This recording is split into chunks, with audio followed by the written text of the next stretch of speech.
Hello and welcome to Evolution IAS.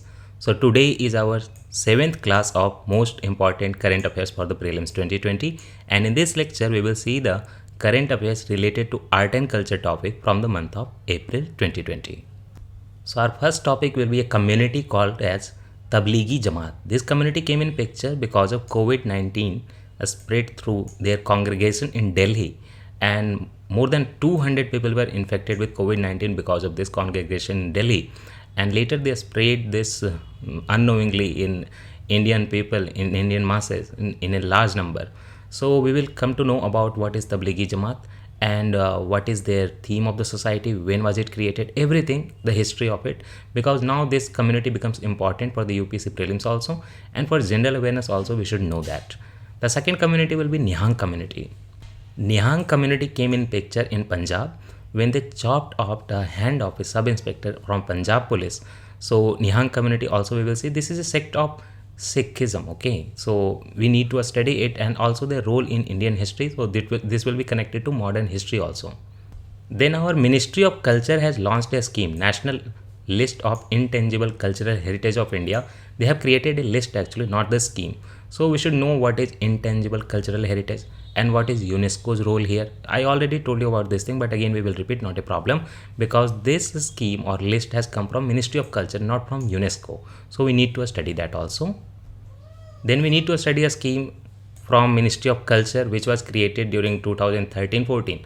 That scheme is known as a scheme for safeguarding the intangible heritage and diverse cultural traditions of India. We will study about that. And the next topic will be a very famous Mela from Assam, festival from Assam, that is Ambubachi Mela. This Mela is connected with Kamakhya temple, and Kamakhya temple is also important for your art and culture topic in architecture also, the temple architecture. Last topic will be from Ministry of Tourism. A scheme has been launched, or you can say webinar, online webinar series has been launched, Dekho Apna Desh. Because COVID-19 has made the people's life sedentary, so they are staying home most of the time. Now the fine unlock is happening, but this scheme or this webinar series came before that. So Dekho Apna Desh is from the Ministry of Tourism, where in webinar series our cultural heritage will be shown to the Indian population, so Indian people. So that will the scheme Dekho Apna Desh, we will see it. So now let us discuss what is Tablighi Jamaat. First of all, I told you the incident. In Delhi's Markaz Nizamuddin, that is the headquarter of Tablighi Jamaat, this year only, more than 4,000 people had gathered for their congregation, whatever their purpose be. The meeting had almost 4,000 people coming from different countries. So many people were already COVID-19 infected. Now when the meeting was over, these people went in India's different parts and the infections are spread with many people. So almost 200 or more than 200 people already tested positive at this headquarter only, headquarter of Tablighi Jamaat. So now we should know that what is Tablighi Jamaat, okay, what is their origin. First of all, what does it mean? See, Tablighi Jamaat means a society for spreading the faith. Spreading the faith, that means they have a purpose, that they have a missionary purpose, that they have to preach and spread the Islamic faith and its principles. And this sect, particularly Tablighi Jamaat, belongs to Sunni Islamic missionary movement. Sunni Islamic missionary movement. Remember that Islam has two sects mainly, Sunni and Shia. So Tablighi Jamaat belongs to Sunni Islamic missionary movement. And what is their aim? As the name says it all, a society for spreading the faith. So they reach out to ordinary Muslims who have forgotten their faith and maybe they are not observing the faith very duly. So this Tablighi Jamaat tells them that please observe your faith related to what? Rituals, dress code and your personal behavior also, and that is how you revive the faith in Islam. Tablighi Jamaat is based on 6 principles. It has 6 principles. These are the 6 principles of Tablighi Jamaat. First is Kalima. Kalima means an article of faith in which the Tabligh, the member of the society, Tablighi Jamaat, Jamaat means a group of people, okay? So an article of faith in which the Tabligh accepts that there is no God but Allah. That means Allah is the only God and the Prophet Muhammad, peace be upon him, he is the messenger of Allah, okay? So first thing is Kalima, that means accepting only one God, that is Allah, and Prophet Muhammad is his messenger. Second is Salat. Salat means praying 5 times daily, not less than that. 5 times a true Muslim has to pray pray, that is the salat thing, salat principle. So kalima principle, salat principle. Third principle is ilm and dhikr principle. What is that? That means remembrance of Allah conducted in sessions where many people come together, a congregation is held, and the preacher preaches, the other people listen to it, and the preacher who is preaching these things in session, obviously that is imam. The prayers are also performed, Quran is recited, and also the hadith is read. Quran and hadith are religious books of Islam. Quran is the main book, then comes hadith, that is commentary over Quran. The congregation also uses these sessions to dine together. People dine together, so community feelings will be developed. A community feeling will be developed. So a sense of harmony and community and identity will be developed through ilm and dhikr. The fourth principle is ikrame Muslim. That is means treatment of fellow Muslim with brotherhood and honor. That is called ikrame Muslim. Fifth principle is ikhlase niyat. That is sincerity of intention. If you have an intention of praying and welfare, you should be sincere. That is the fifth principle, ikhlase niyat. And the sixth principle is dawatu tabligh. That is spreading the Islamic message that is related to proselytization. That means spreading to other people that Islam is the good religion and you should study it and maybe you should accept it. That is dawatu tabligh. Okay, this is proselytization, missionary movement. And then comes the topic, what is the origin of Tablighi Jamaat? See, this Tablighi Jamaat was launched by prominent Islamic scholar Maulana Muhammad Ilyas Khandlaw long before independence in 1926, and at the place at which Maulana Muhammad Ilyas Khandlaw launched this Tablighi Jamaat is Mewat. Mewat falls in Haryana. Also, these things, Tablighi Jamaat did not originate all of a sudden. Its roots lie in Deobandi version of Hanafi school of jurisprudence. In Islamic faith, we have in India Hanafi school of jurisprudence, and in that we have from Uttar Pradesh Deobandi version, and Tablighi Jamaat's root lies in Deobandi version of Hanafi school of jurisprudence. This Maulana Ilyas trained several young men from Deoband, because this particular Tablighi Jamaat has roots in Deobandi version. So he had followers in Deoband and Saharanpur of Uttar Pradesh. So he trained several young men from Deoband and Saharanpur and sent them to Mewat in Haryana, and there was created a network of madrasa and mosque in Mewat, Haryana, and later it has spread into whole India. It has significant base in various countries outside India also. Nearby countries include Bangladesh, Pakistan, and also they have presence in Singapore, Malaysia, United States, Britain, or Indonesia. So many of the people actually came infected from outside the country. That is why the visa of many Tablighi Jamaat faith people from outside India has been cancelled. Now the next community we will come to know about is Nihangs. Recently what happened in Patiala, a group of Nihangs attacked a Punjab policeman who is sub-inspector in fact in Punjab police, and chopped his hand because policemen stopped them for curfew pass during the COVID-19 lockdown. So when the action was taken over them Nihangs, there was a seizure of weapon and narcotics also. So that is why the spotlight came on Nihang community. Now we should know what is Nihang community, and this is related to Sikh religion and modern history of India also. First of all, Sikh religion has an order of warriors. You know about Dal Khasa and everything. So this is an order of Sikh warriors. Nihangs are an order of Sikh warriors. They are always ready to fight for the protection of faith and protection of humanity. That was the message initially. This incident is a aberration you can say, but the real message is protection of Sikh faith and protection of humanity, the good things. That is how this community Nihang was created.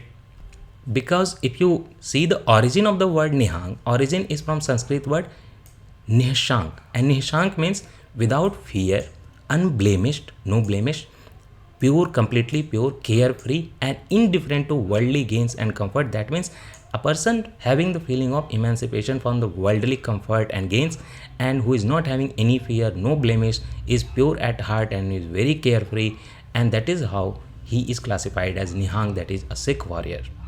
There is a story behind the origin of Nihangs. What happened? Guru Gobind Singh, you know the Sikh Guru, Guru Gobind Singh, the last one. His younger son, who is known as Fateh Singh, in 1699 to 1705, his was lifetime because he was killed later.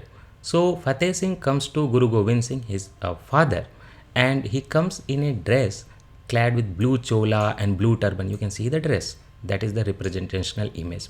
So blue turban and with a dumla. Dumla means a piece of cloth forming a plume. Okay, fine. You see. So this is, see, the normal Sikh community people won't wear this big turban, but the Nihang have this characteristic blue and big turban, very big one.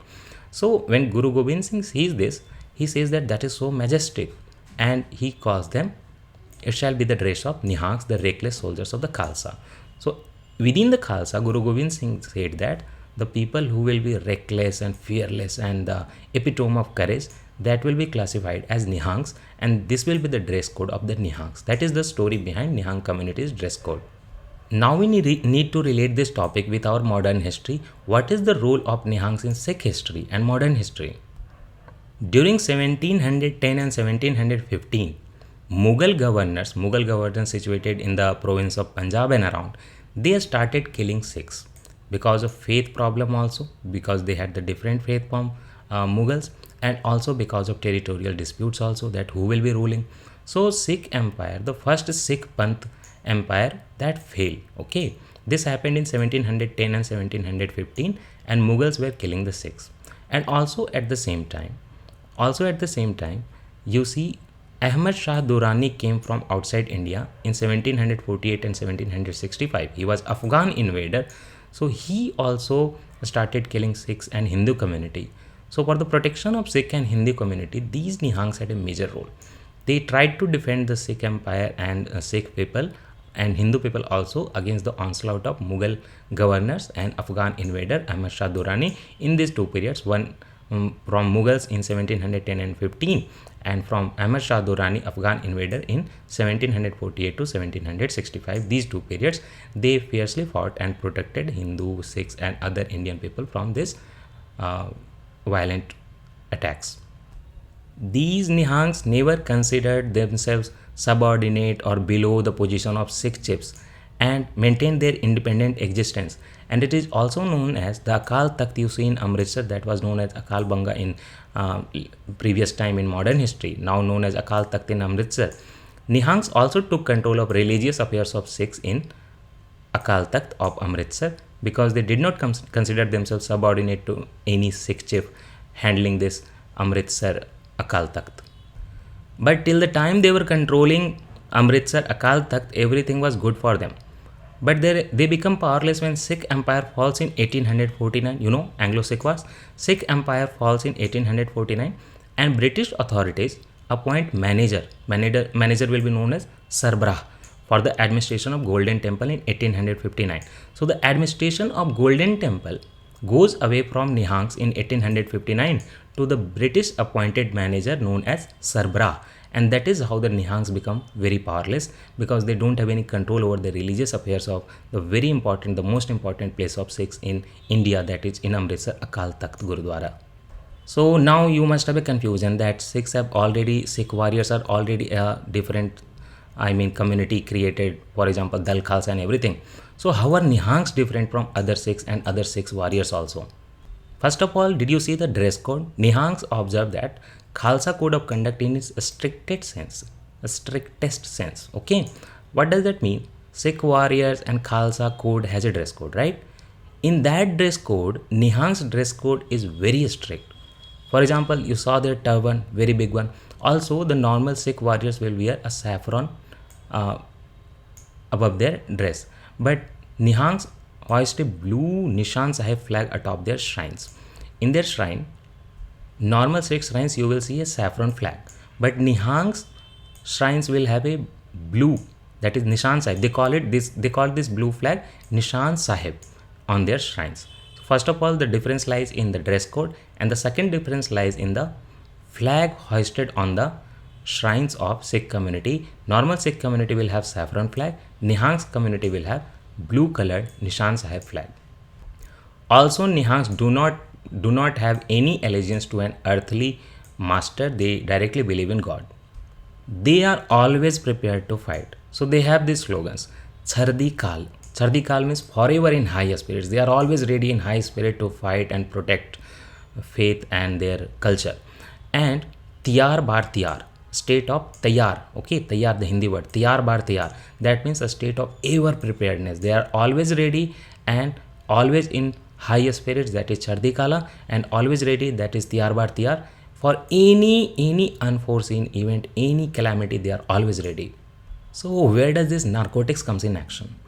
See, there must be some aberration. Some Nihangs may be consuming narcotics, but they also in their culture have a bit of it. For example, Nihangs drink a popular drink. The drink is called as Sharbati or Shardai. Sharbat, that means juice.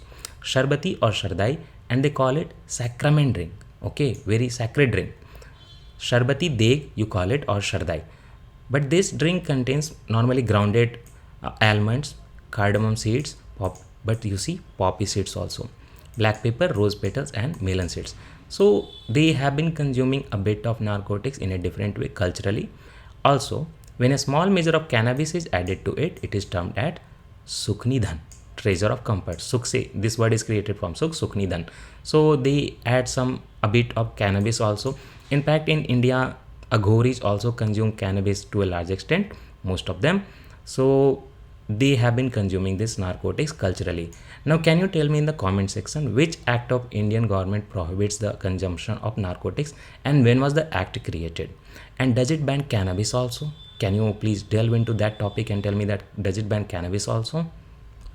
You see the evolution. Sharbati Deg or Shardai, that doesn't have cannabis. When a small amount of cannabis added, that is called Sukhnidhan. And when a higher dose of cannabis is added, that is called Shahidi Deg, okay? Sacrificial Deg. That means sacrament of martyrdom. Now ready to war and martyr ourselves because we have taken the Shahidi Deg. It was taken while battling enemies so that the pain is not felt. That was the origin of this Shahidi Deg, that we are going for the martyrdom, so we should be free from any feeling. So we are taking this Shahidi Deg, that is high dose of cannabis. But now obviously those things are not needed, but culturally it is still is being practiced as an aberration. So that is why the Indian government took action, police took an action over them and seized the narcotics. Now we will discuss National List of Intangible Cultural Heritage of India. So see, the Ministry of Culture has launched the National List of Intangible Cultural Heritage of India. This is not the list declared by UNESCO. Okay, UNESCO recognition is something of higher level. Indian government also thought that without UNESCO recognition also we can create a list of intangible cultural heritage. Intangible means whatever we cannot touch. For example, architecture of a place, the temple architecture or a painting, these things can't be touched. Sorry, these things can be touched. But you consider music, musical notes, these things, a tradition of chanting, these things cannot be touched. So those are intangible cultural heritage. So the list is coming from Ministry of Culture. The National Intangible Cultural List is an attempt to we can recognize the diversity of Indian culture through this list. For example, this list is released, is coming in newspaper. So we will know about the different intangible cultural heritages of India in different states which were not known to the common public. This initiative is also part of the Vision 2024 of the Ministry of Culture. Ministry of Culture has a different program, Vision 2024, and this particular list is released as a part of Vision 2024 of the Ministry of Culture. So what is this Vision 2024? This Vision 2024 has fixed a timeline for completing work of enlisting, preserving and showcasing deep and invaluable heritage and culture of country's monuments and traditions. See, this Vision 2024 is not particularly only for intangible cultural heritage. This is for all the cultural heritage, whether it's monument or tradition of the India. And the purpose is that by 2024 we will be enlisting all of them so that they can be preserved and we can showcase the deep and invaluable heritage of Indian society and the monuments and the traditions. As a part of that, for the traditions which can't be touched, we have National List of Intangible Cultural Heritage of India released by Ministry of Culture. So now let us discuss what is intangible cultural heritage. This refers to practices, okay. For example, Vedic chanting, Buddhist chanting, that is a practice. Representations, expressions also can be there. Knowledge, a knowledge which can be transferred from one person to another person, that can be also cultural heritage, or maybe through family. For example, I told you about the copper work of Punjab, Thatti Tara of Punjab, transmitted from generation to generation within communities. Tomorrow, a cuisine can be also in called, or can be also, for example, a formula for cuisine, right? That how much spices we are adding in what dish, that can be intangible cultural heritage, created and transformed continuously by them depending on the environment and their interaction with nature and history. So this long definition is not needed. You should just know that this can be practices, representations, expressions, knowledge transmitted from generation to generation within communities. Okay, the list has more than 100 elements, which also includes 13 elements recognized by the UNESCO. See, our government released a list of intangible cultural heritage, and it has 100 elements as components. And in that 100 elements, we have also included 13 elements which are recognized by UNESCO. UNESCO has a microscopic view for the popularization of our heritage have included 100 elements, that even if out of these 100 elements we have one element, we will be trying to preserve that tradition, intangible cultural heritage. UNESCO's views is that we should have 13 elements recognized. According to that, we will award this intangible cultural heritage by UNESCO. So in our 100 elements, we have 13 elements of UNESCO also. UNESCO has a 2003 convention. That convention was for safeguarding the intangible cultural heritage, and that is why UNESCO is releasing the list of intangible cultural heritage of the world, and we are also working according to that convention of 2003 only, that convention for safeguarding of intangible cultural heritage. We are working towards its goal, and we are learning from that convention and creating a list for our country. This list has been classified into 5 broad domains in which intangible cultural heritage is manifested. Now the UNESCO's 2003 convention is part of the convention concerning the protection of world cultural and natural heritage. Just like we had 2024 vision, that was for every monument, every tradition, and out of that we have a list for intangible cultural heritage. Similarly, UNESCO had a convention, or you can say General Conference of UNESCO in 1972. That convention tried to identify, protect and safeguard the natural cultural heritage of the world. And according to that convention of 1972, UNESCO came with a 2003 convention only for intangible cultural heritage. Okay. So what are the 5 domains here? Oral traditions, expressions, including language as a vehicle of the intangible cultural heritage. Language should also be protected. Performing art. Okay. Social practices. Performing art you can touch. No, you can only see. Social practices, rituals and festive events, you cannot touch. You can see them. You can just feel them. Knowledge and practices concerning nature and the universe. Traditional craftsmanship also. These are intangible cultural heritage 5 domains.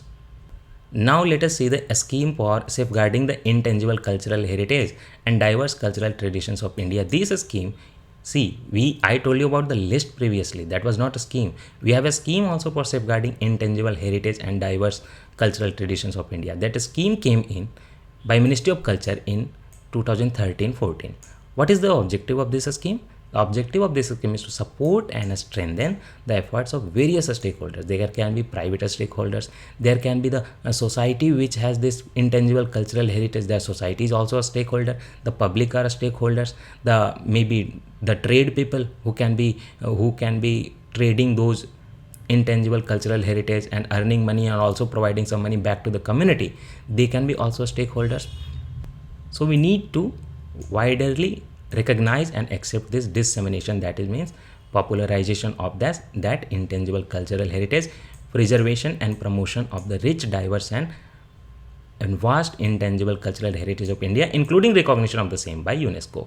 We will try to preserve and protect and also try to get it a recognition status from UNESCO. So we need to protect them first diversify them and then disseminate them, and after those things are done, we can apply to UNESCO that please provide a recognition status of intangible cultural heritage of our tradition. This scheme aims to support what? 2 things. It aims to support those institutions, universities, state government, union territory administration and non-Ministry of Culture institutions also, societies, NGOs also, those are involved in the preservation and propagation of intangible cultural heritage and cultural expressions. So these institutions which are already working for the propagation and protection and preservation of cultural expression and cultural heritage.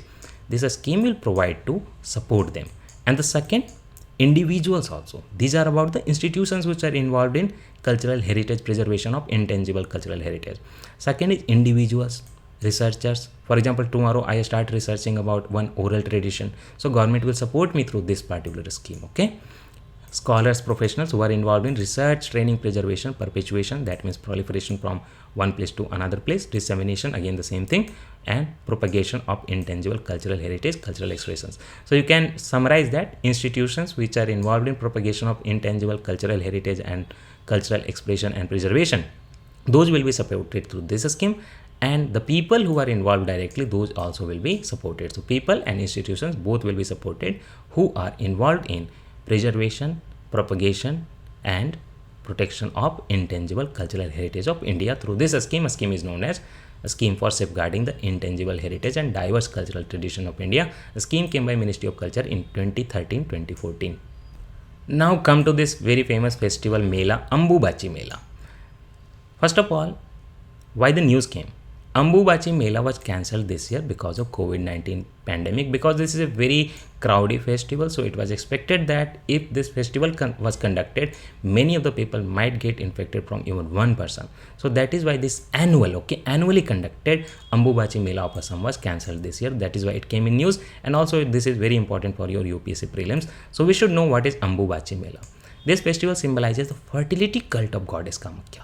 Goddess Kamakhya, that means, see, the Shakti, the form of Durga or goddess, she was cut somehow in many different pieces. So it is said that the pieces fell in different regions of the world, and different pieces fell in different regions. Those are known as Shakti Pit. Even Pakistan has one Shakti Pit, and it is probably in Russia also there is one Shakti Pit. So one Shakti Pit is in Kamakhya. The Kamakhya Shakti Pit, that is female reproductive organ fell there. So we have this fertility cult of goddess Kamakhya here in Assam, Guwahati, on a small mountain known as Neelanchal probably. So I told you that it was supposed that female reproductive organ failure. So there is no idol in the temple. The goddess is worshipped in a yoni like a stone, that means vagina like a stone, over which a natural spring flows. So natural spring flows, okay? And during, it says that the goddess goes through menstrual cycle also, and that time the temple is closed from outside for the people, and it happens for 4 or 5 days every month probably, or maybe annually. We will just search it, not very important. Also this Ambubachi Mela is also known as Siddha Kubjika. Okay, Siddha Kubjika. The goddess is a Hindu tantric goddess of desire who evolved in the Himalayas hills. She is also identified as Kali, okay, and Mahatripura. Kali and Mahatripura are other names of goddess present in Kamakhya temple. The festival is also known as Mahakumbh of the East because it is very crowded and draws lakhs of devotees from all over the world believing in Shakti Peeth and goddess Kamakhya.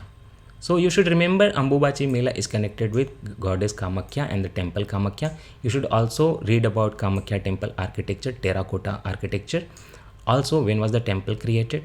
Okay. And you should also remember that this Mela is also known as Siddha Kubjika, and goddess is related to Hindu tantric tradition. So many of the people are worshipping goddess, and they are present in the caves around this temple because this is a tantric cult. Now let us see the social impact of this Ambubachi Mela or social significance. What happens? This Ambubachi Mela is celebrated during what we consider the fertility period of the mother. So this is a ritualistic fair celebrating the periods or we can say menstrual cycle of the mother. So that is why you can see that in Assam there is less taboo about menstruation of the girls, because that festival is celebrated, the mother's menstruation cycle is celebrated. So how can we hate those things? That will be considered very sacred. And in other places this is not considered very sacred in Indian culture, and people still have taboo. They won't go to temples, they won't cook, so those things are wrong. But in Assam we have less taboo about this because we are celebrating this Ambubachi Mela. In a girl's life in Assam, when menstrual period starts, that is called we can say the womanhood of girls also. So that is celebrated in fact with a ritual called Tuloni Biya, that means a small wedding.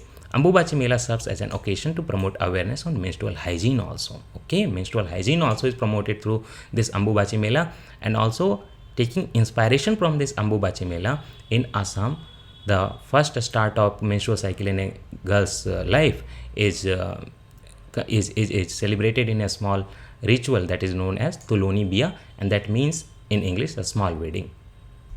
Actually, this word biya means biya, similar to Hindi, and biya means shadi. Shadi is wedding. Our last topic is Dekho Apna Desh. What happened that during the COVID lockdown, this scheme, or you can say this webinar series, came by Ministry of Tourism, so that because people were staying home, had a sedentary life, they were not going outside.